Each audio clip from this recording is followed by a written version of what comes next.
segjum svo að ég sé að gera myndrænt texta og segjum svo að tengist jólasveininum. Fer ég hann að skrifa jólasveinin og segjum svo að ég ætla að taka þessa mynd. Þá fer ég hennar copy og fer henn set töflu, minka letrið, íti hana myndina, segjum svo að myndin sé aðeins stór og þá hægt að minka hana og ég minka hana ennþá meira og breiði hana aðeins út,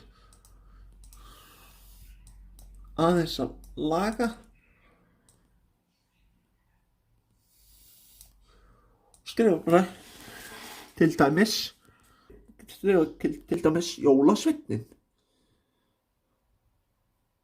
og segja svo ég vilji skrifa bara jól, stróka ég út, skrifa hérna jól,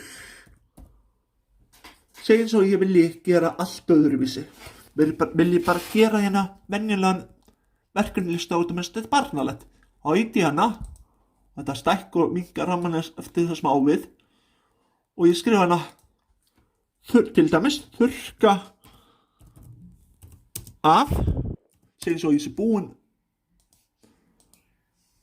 þurrka af, segjum svo ég sé búinn á því, þá exa ég við hérna.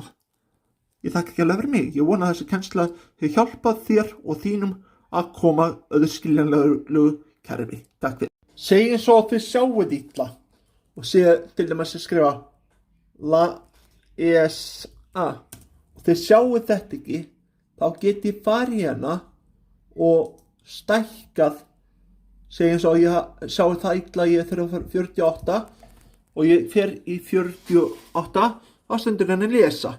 Ég þakka ekki alveg fyrir mig. Atli Már Haraldsson heiti ég. Vissið þið að sama hvað þið eru gömul, þá er nauðung ólögleg. Segjum svo að þú sért í skólanum og þú viljir að, segjum svo að vinurinn sem ofnæmi fyrir fisk og þú viljir, og hann fái lasagna og þú viljir það líka og vilt ekki fisk, þá má ekki kennarinn að neyða þig til þess að borða fisk og það er nauðung eða þess að pína þig til þess að gera það.